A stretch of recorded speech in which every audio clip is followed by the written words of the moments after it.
What's going on, everybody? imashbuttons here, bringing you guys something different today.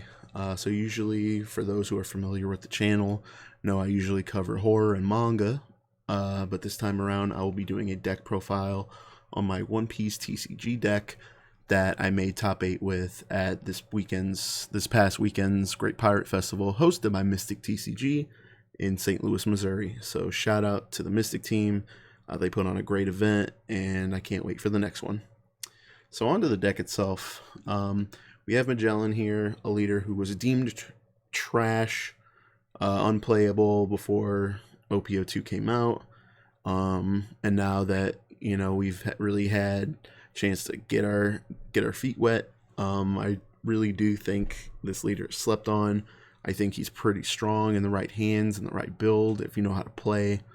It just takes a little bit more effort, so I guess it's understandable that a lot of people wouldn't be willing to take this to a large tournament, but I am hard-headed. So it was 120 people, cut to top 16 after 7 rounds of Swiss. I ended up going 6-1 in Swiss, ended up finishing 8th in seeding for top 16.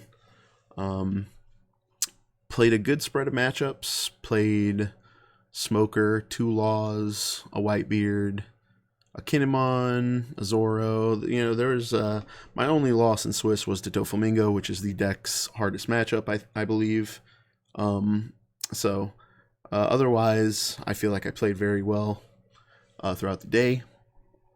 And without further ado, I'm going to get into the deck itself. So, of course, with Magellan being an Impel Down leader, purple Impel Down, we have the Impel Down package. We have 4 of Hannibal, of course. It's a searcher. It's basically our Nami. Then we have Domino. I have 3 here. I replaced my 4-drop Douglas bullets with this. I went with a lower Dawn curve just to try and be able to stabilize easier against faster decks like Zoro or Kinemon, and it's really done me well. Cutting the 4-drop bullet was a great decision. I think it's just a little too slow to compete. And then we have Sadie, one of our 2Ks, of course. This card's really good because later on in the game, obviously you'll probably want to use it as a 2K counter, keep a character alive, or to not take damage. But early game, she's very strong, being able to tutor in a Jailer Beast, be it the Blocker Koala or the Double Attack Minotaur, for free. Quite strong. Going wide this format is really good. So if I have anything that can tutor in something, especially if it fits the theme of the deck, with it being Impel Down and it's searchable, there's no reason not to play it. Like, this is the standard Impel Down package. And we top it off with, of course, Magellan, the super rare that goes with the leader. On play, Dawn -1. Your opponent returns 1 Dawn to their Dawn deck. Really good, obviously. It procs your leader. It's a 5-drop 6K, and if it dies, they put back 2 Dawn cards. So this card's really good in the fact that if it hits the field, 99% of players will just try and ignore it because they're too scared to take the Dawn -2 and get behind. So a lot of times you just have at least one of these bad boys just on your board. Just you get a free swing.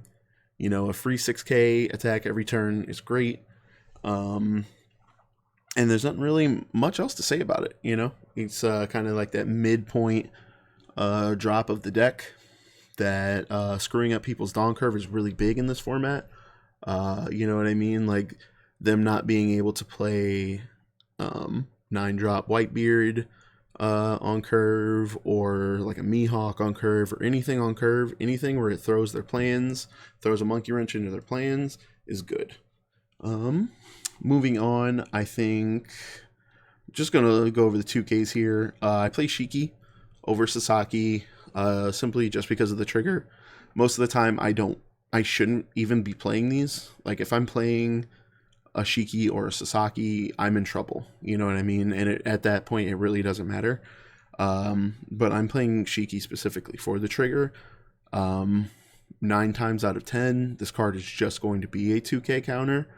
But there was a point, I can't remember what round it is, what round it was, I should say. But one of my last life cards was Shiki, and I did the trigger to play him and have an extra attack the next turn to seal the game away. So that's kind of why I choose Shiki. And then, of course, X-Drake is self-explanatory, has been the staple 2K counter in purple since last set. 5 for 5K, 2K counter, and it makes him ditch a card on play. So can't get better, this is probably the best 2K in purple, without a doubt. So then we have Jack. This is the MVP of the deck. I see a lot of Magellan decks that don't have this card. In my personal opinion, if you're not playing this card in Magellan, your Magellan list is not correct. I think a lot of times, even in tough matchups, if this Jack lives and you're just ripping cards out of their hand every turn, that adds up. That adds up a lot, especially against Dofi and Whitebeard, decks that kind of always just have big hands. So having cards like Jack and Drake that can just rip cards out of their hand for free before they counter anything is great. I've had a lot of turns where it's like I drop Drake and then proc my leader, attach a Dawn or 2 to Jack, and I swing and I do Jack's ability. So that's 2 cards they have to ditch before they even choose to counter or to take damage. So that's pretty big. Those are some of my favorite turns to take with this deck. Then we get to the bigger bodies, aka the Beast Pirates. So of course you have 4 Queen, staple in every purple deck. If you're not playing 4 Queen in a purple deck, you're doing it wrong. Not much to say. Blocker, draw 2, ditch 1. Card's really good. We have the 6-drop King. This card is so good. Also one of the MVPs of the deck. So you can play the 7-drop King. You can. I don't think it's the right choice most of the time, considering how popular Whitebeard is as a deck. But you might be able to take out one 6-drop and put in a 7-drop, depending on what you're preparing for. But I'm choosing to run 3 of the 6 drops because I was expecting a lot of Whitebeard and Doflamingo going into this event, and it was the right call. And plus, it's just it's only Dawn -1, and it's a 6-drop for 7K. So the stats are just too good on this card not to play. And then to top it off, we have the 9-drop Kaido. See, this was the turning point in the deck, because before having this in the deck, the deck had kind of just had no answers to 5 drops. Like if Law just played the 5-drop Law blocker, you kind of just didn't have any answers for it outside of just hoping they'll attack and not counter out of it. Haha. But with 9-drop Kaido, this card's nuts. Being a generic purple card that any purple deck can play, Dawn -5 to kill something 6 or less, and it gets rushed. This card is nuts. I'm not necessarily looking for it most of the time. It is a situational card. I don't always need it. I don't always want it. But when I do play it, it is a game changer. It is a game changer because it hits pretty much everything that you're really going to be worried about. 5-drop Law, 6-drop Sakazuki, any big threat like that, it's going to be able to just wipe out and just go straight forward. I think this card is what this card won me the game twice over this weekend, once against Law and once against Zoro. So This card is a must. I run it at 2 just because, me personally, like I said, I'm not looking specifically looking for the card, but it is something good to have. Now going to events, I have 3 Bagua. This card, I mean, what's there to really say about this card? Pretty self-explanatory. 2 cost for plus 4k, and if you have 2 life, you add 1 Dawn. So I really like this card, just because a lot of times I'm just willing to go down to low life just to get that secondary effect from Bagua. Just because I'm, with how much Dawn I'm minusing each turn to pay for stuff like Magellan or King or Queen or Hell's Judgment, Bagua letting me get 1 back is really important. It's actually getting that Dawn back has been the make or break a few times. And also, I mean, the trigger's crazy. If you go second and they go, like, if they go first and on their second turn they attack you and your first life is Bagua and you do trigger, so then your second turn you can just have 5 Dawn and drop a Magellan. Like, kind of a crazy play. Doesn't happen too often, but when it does, I don't think I've ever lost a game where I didn't get to turn 2 Magellan, because, you know, that's kind of a crazy play if you're able to pull it off. And of course, lastly, we have 4 Hell's Judgment. This is the actual MVP of the deck. This card is nuts. It is the best card in purple right now. Any purple deck should be playing 4 of this card, unless you're Z, because in Z, you know, you can't really be minusing Dawn and Z. But yeah, Hell's Judgment is nuts. This card, and since Hell's Judgment and Bagua both have the same Dawn cost, there's kind of a 50-50 when you have that Dawn open and they attack, because they have to decide if they're planning for Hell's Judgment or if they're planning for Bagua. So it's a 50-50, and you got to pray you make the right choice. So yeah, that's kind of the deck. As far as matchups go, hard matchups I would say are Doflamingo and Doflamingo is by and large the hardest matchup for the deck, because the deck is specifically kind of teched to fight red. You know, with Magellan throws off their Dawn curve to get Newgate.